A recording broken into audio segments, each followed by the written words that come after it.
Hi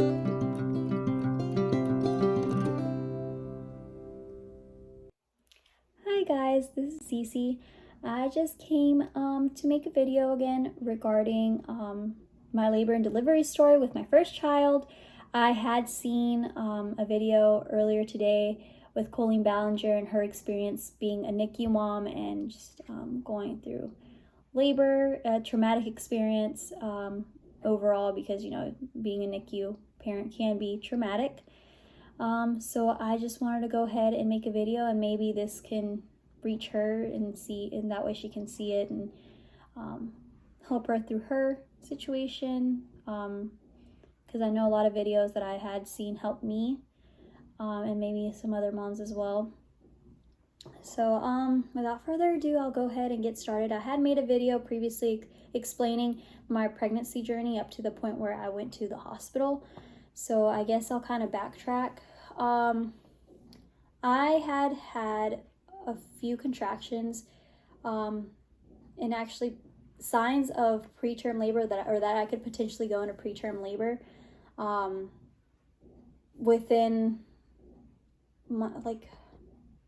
I want to say I reached 20 weeks and I started getting Braxton Hicks, but especially when I was on my feet and active, and I got put on bed rest. And bed rest by no means I was actually in bed. I was just not going to work anymore and taking things a little bit slower. And so I did that. However, I'd still visit the hospital a few times, letting them know it feels real, because it feels like it's pressure, it feels like cramping. And I had lost my mucus plug early. It's TMI, but again, this is really meant for moms. So I knew something was coming up in my heart. I knew that I was probably going to have a preterm baby. Sure enough, I went into labor, I want to say on a Monday night. And that Monday, I had gone to the doctor. I had gotten an ultrasound. 2 weeks before that, I had gone into the hospital. And I got this test done to make sure that I wasn't leaking amniotic fluid or wasn't going to go into labor within the next 2 weeks. The 2 weeks were up the day that I went to the hospital that Monday, or the day that I went to the doctor's that Monday.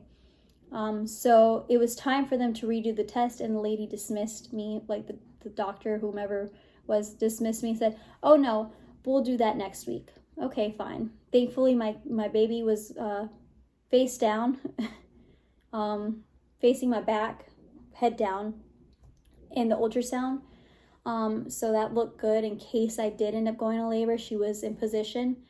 And going up, I just remember going up to the appointment itself. I had been contracting enough to where I had to stop, breathe through it, and then keep going. And I just thought, okay, it might be just Braxton Hicks, because that's what I keep getting told. And they didn't do the test there, and I went on about my day, and I kept getting contractions. My cousin was over that same day, and they commented, "What if today's the day you go into labor? Please don't do that." And it was just kind of funny, but it was kind of funny, but it wasn't at the same time. After I really think about it, I'm like, oh, that wasn't funny, because I actually did go into labor. So my husband came. He was tired. It was his first week at a new job, so they were having him do more of the manual work. And he went to bed, and I got ready for bed. And I kind of felt like something was a little bit more off that night. I was feeling a little extra moisture, and I was like, I don't know about this. So before I even went to bed, I grabbed a towel and I put it underneath me to go to sleep, just in case. And sure enough, I either coughed or I sneezed, but my water broke. And I felt a trickle, and I was like, that does not feel like, it feels like I peed, but it doesn't, because it wasn't coming from the same place. It was, but as a mom who has gone through that, or somebody knows what it feels like for their water to break, it kind of feels different. So I went ahead and went to the bathroom, and I kind of ran, I kind of did a little jog. And I got to the bathroom, and sure enough, it just went as soon as I sat down. A lot of water came out. That was a lot of water, honestly, thinking about it. And I remember my husband was like, "Are you okay?" I was like, "No, my water broke." Mind you, again, I don't know if I told you, I was 33 weeks. So having your water break at 33 weeks is terrifying. And my husband knew that it was really early still for a baby. So we grabbed our stuff. I just grabbed a robe, something to put over me, new pants, new like pad, and still leaked through a towel. And again, I leaked through everything on the way there. I got there and they did the whole triage situation, but they kept questioning like, "Oh, did you water break?" Like, yeah, this is my water. I have not just constantly peeing this entire time, this car ride, that I felt like I was about to die because he was speeding because we were trying to get there quickly. We got there in like less than the amount of time that it really takes to get to the hospital. So we got there and they were asking all these questions, and we finally got put into the triage room. Again, they tested the fluid, and they were like, "Oh yeah, that's her water." Like, lady, I know it's my water. The doctor came in, and I had seen this doctor before, I think twice before, and I did not like him. He was one of the doctors that was on call. I did not like him. I did not like his attitude. I felt really uncomfortable, and just the fact that he was a male doctor didn't help. But if maybe he would have had a better attitude towards me as a pregnant lady who's going through it, I would have been a little more comfortable with him. But no, he was kind of rude. I'm putting it nicely. So he goes and he checks, and that man did not wait to check, in the sense of he went to check, and it hurt. And he was like, "Yeah, she's in labor." And I'm like, "Yeah, I know, but like that hurt." Eventually, it took a while for them to really put me or admit me in, but they admitted me, I want to say 2 hours after the fact, after sitting in triage for a while. And I got transferred to a different room. I wasn't allowed to get up, so I couldn't go to the bathroom on my own. I had a catheter, which is a horrible experience in itself. I've already had trauma with that because of a previous medical experience that I had when I was younger. So that was just, again, another traumatic thing to add to the list of traumatic things that went on in my labor. I had to stay in bed. I couldn't move around. I asked them shortly after, I want to say within the first 3 hours, if I could get something for the pain, because the contractions were getting there, but they were giving me fluids and stuff to try to keep it from progressing too fast, because they wanted me to do the 24-hour wait. They were trying to give me, I don't think I was strep positive of any kind, but they wanted to give me steroids for my baby's lung development, and they had to do 2 rounds of that. I think it's like within 24 hours. But anyway, I went ahead and got something put in my IV so maybe I could get some rest. But again, it wasn't really restful sleep. It was in and out. My mom got there and my husband was there, and they were both trying to be supportive and trying to stay up and awake as well, but they also weren't getting much restful sleep. I know that the night progressed, and so I went in, let's say 10 o'clock at night. Next day came around, my contractions got pretty intense. I mean, in laboring, I've heard that laboring in bed isn't the best thing, unless you're moving or doing different things or counter pressure or something. We didn't know how to approach it. We're already spooked because the baby's coming early. It just wasn't comfortable laboring in bed. I think if I would have been walking around, maybe it would have helped. But again, we were trying to slow down the progression of labor. I got another dose of the medication to try and calm down the contractions, but it didn't really help this next time around. So I went ahead and opted for an epidural between contractions, and I think I got the epidural around 5. I got the epidural at 5, and things progressed even quicker after that. So I think that's what my body needed to go into labor even more. They kept trying to say, like, we're pushing into 12 a.m. and she won't give birth until 12. And I'm like, okay, midnight it is. But no, my daughter had other plans. She already wanted to come out early, and she was already on her way. Shortly after I got the epidural, I felt pressure. So it was time for me to go ahead and push. And I got checked. My mom had left 30 minutes after, I want to say. And then I kind of sat there for a little bit, and I told them, hey, I feel pressure. And they finally checked, and they were like, oh yeah, she's on her way. Like, we can see her. So they called the doctor in, and they told me not just to wait and not push, even if I felt the urge to. But again, I had the epidural, so it was kind of numbing. I was kind of numb. I don't know if I was pushing, but I just felt like a lot of pressure. Like, your body's doing it for you sometimes, or most of the time. You know, as a woman that has a baby, I feel like that's the scary part sometimes. But your body is just meant to have a baby, so your body's going to do what it needs to do in order to have a baby. I went ahead and got ready. They prepped me. They gave me another round of the steroids right before I had the baby, and it was time to push. And I had maybe pushed 3 times, and my baby was out. And I was like, okay, she's out. That was scary enough. And having my husband's support at the time was very helpful too. Just, it's kind of heartwarming to think about. I think what got even more real was whenever they took her away. This entire time I was in the hospital, or this entire time I was going through labor, the pediatrician and the doctors kept coming in and tell us, so be prepared, your baby might not be fully formed, like her organs might not fully be working yet, she might not be able to eat on her own, her lungs might not be developed all the way yet, she might not, like everything, she might not be able to eat, she might not be able to breathe on her own, just be prepared, she's gonna have to stay in the NICU.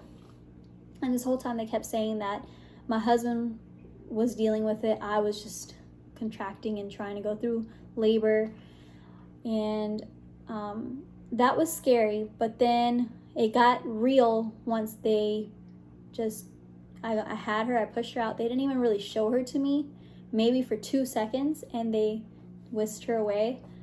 I don't think I quite ever really got over that much. I don't want to cry because I should have. For a while, I definitely got really sensitive about the subject. I'm still sensitive to it, I guess more now because I'm hormonal and, you know, I'm pregnant now again. But I got to the point where I accepted that that's what happened, and it needed to happen in order to keep her safe. And I'm very appreciative that we had the help, the technology, the team to take care of my daughter. There was a lot of doctors, nurses, that were there to specifically take care of her. She goes, she gets whisked away out of the room. I barely see her, but she was a small little thing, and she had really red lips, and that'll always stick out to me. She had really red lips. So, yeah, my husband goes and he leaves with her, because I told him, like, go with her, please, and he left, and I was left in the room basically with the doctor, to take care of everything that comes after. And that was basically it. I got stitched up. I got sent to the bathroom if I wanted to go, and then my mom, within that time frame, my mom finally came back. She had missed the birth. She had nearly missed the birth. So she comes in, and we just kind of sit there, and I am bawling my eyes out, because the ideal birth would have been not just for her to have been born on time, like within full term, but also for me to have been able to hold her. And I didn't get to hold her. I didn't get to do that part of the experience, and I felt like I was robbed of that experience. But then I also, again, am grateful, and I understand why it needed to happen that way. They needed to make sure she was okay and she was breathing, she was going to be okay, and she wasn't exposed to any bacteria, etc. And so I had to get I had to get transferred over to the recovery room, and I did get transferred over a few hours after I finally got to meet my baby and hold her. So by this time, I want to say I had her at 6:45. I didn't go see my baby until around close to 10, 11 or 12, something like it. The hours kind of murky at that time. I don't really remember what time I went to go see her, but I know it was quite a few hours after. Thankfully, my baby was breathing on her own. They needed to regulate her temperature. She couldn't stay warm on her own. And they were going to feed her, but I think they were trying to wait a few hours before they tried to feed her just to see how she'd react to milk. And so I was pumping. Like, the only thing that I knew how to do that I could do for my daughter was for me to sit in my room or sit with her even, but just pump, because that was going to help her in the long run. I was going to be able to provide her with that. Being a NICU parent is not an easy experience overall. I finally got to hold her for a few minutes. I got taken back to my room. And she was in a little box as well, like a little incubator. And that it's scary to see your child all hooked up. Thankfully, she didn't have, like I said, she didn't have the oxygen, and she didn't have the feeding tube right then and there. And she didn't need it either after. But it's still scary to see the IVs and all these wires hanging off your child. And then the days that I was there, like I stayed there for 2 days. The days that I was there, I did spend a lot of time with her in the NICU, whether it was just sitting there watching her as she was laying in the incubator because they were trying to keep her warm, or also skin-to-skin contact. And she did pretty well for a preemie, and thankfully, she was able to go home within 10 days. They told us that she might not go home until closer to her due date, but thankfully she didn't need to stay the entire time. All she needed to stay was 10 days. And I got to take her home. But during the time that she was in the NICU, it was constant me pumping by myself, because again, I didn't have my daughter with me. Constant crying and being angry because at the time, what I felt was my body didn't do what it was supposed to, which was keep my baby safe and keep her in for as long as possible. I felt like my body failed me, and I failed my child. I felt angry at that. I felt sad, and I felt angry that I missed out on the opportunity of being able to hold her as soon as she was born. That was traumatic. Feeling sad that you get to leave.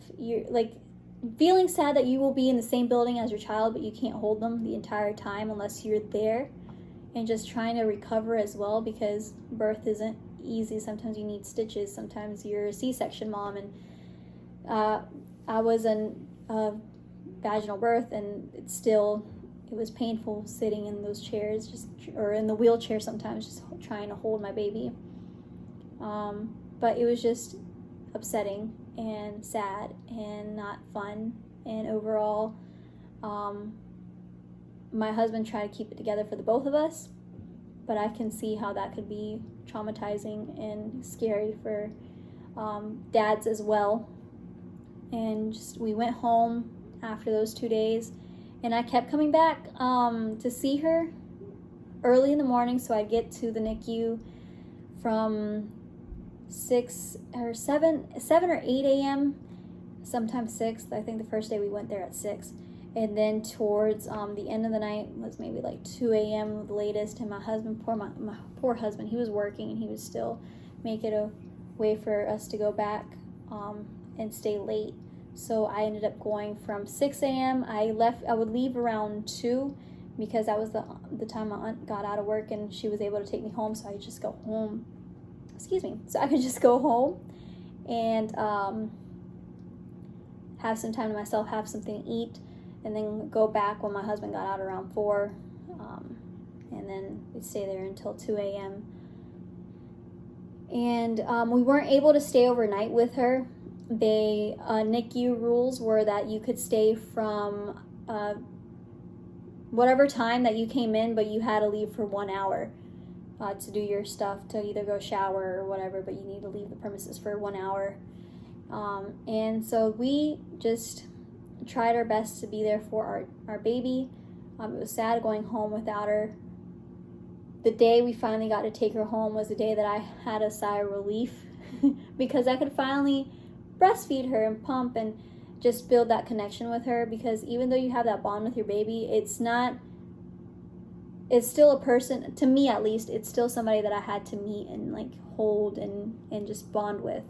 And thankfully I got to bond with her after those 10 days, but it was a scary experience, a sad experience, and it's okay. I feel like it's okay now that I've gone through it, now that I've had enough time to process it and sit with it. It's okay. My daughter turned out fine. She's a strong baby, and I feel like a lot of babies are really resilient. We need to give them more credit. A lot of babies are really resilient, and they'll come out of the NICU. Sometimes it takes them a little longer, and that's okay. But thankfully, in my case, my baby was okay, and there's no way to say how grateful I really am with God and with the team, just to have her. But thankfully, again, we had that awesome NICU staff that really took care of my daughter, took care of me also, because they were really supportive at the hospital. Like the NICU nurses were super, super supportive. They even made her board, her name. There was a big whiteboard, and they wrote her name on it and drew flowers on it.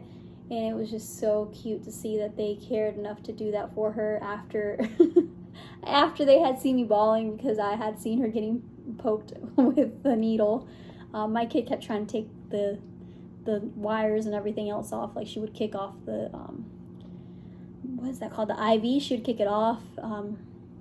She'd take it off wherever it was. They had to like really like stick it on there for her, and she had to sit under the lamp for a few hours, I think a few days, maybe like 2 or 3 days. But she would try to take off the little glasses or whatever they put on them so that they don't get their eyes damaged, and she kept trying to take that off. But other than that, everything thankfully turned out okay physically for her, my daughter, and that's really it for my story. So hopefully this helps somebody, knowing that they're not alone, that it's okay to feel the way that they feel, even though they're grateful, even though everything that's going on with their baby.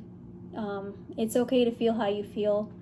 It's okay to be angry, and you can still talk to people if you have somebody to talk to. If you want to keep watching videos and things like that, I feel like that really helps. And even reading up on it and seeing if there's any forums on moms that have gone through that experience, that really helped me as well. And I spoke to my doctors this time around regarding that. I let them know that I had a previous preemie baby, so we are now taking the steps towards not getting those symptoms. So I keep getting checked to make sure that I don't have those symptoms of like pressure or contractions or anything like that. And I get the Makina shot, and I'm getting a few other tests done just to make sure that doesn't happen. But we have spoken about it. We have touched on that topic, and hopefully this next baby is going to be born on their due date or closer to their due date than their sister. So let's see. And I don't find out the gender until tomorrow, so that'll be fun to kind of document as well. Like, I kind of want to take pictures and video. I kind of want to do it all as a family as well, so we'll see how that turns out. Well, again, thank you for watching. I hope you guys enjoyed. Please like, comment, and subscribe, and hopefully, again, this helps, because it really has helped me not only to talk about it, but watch other people go through the same thing, even though it's not fun. Thank you. Bye.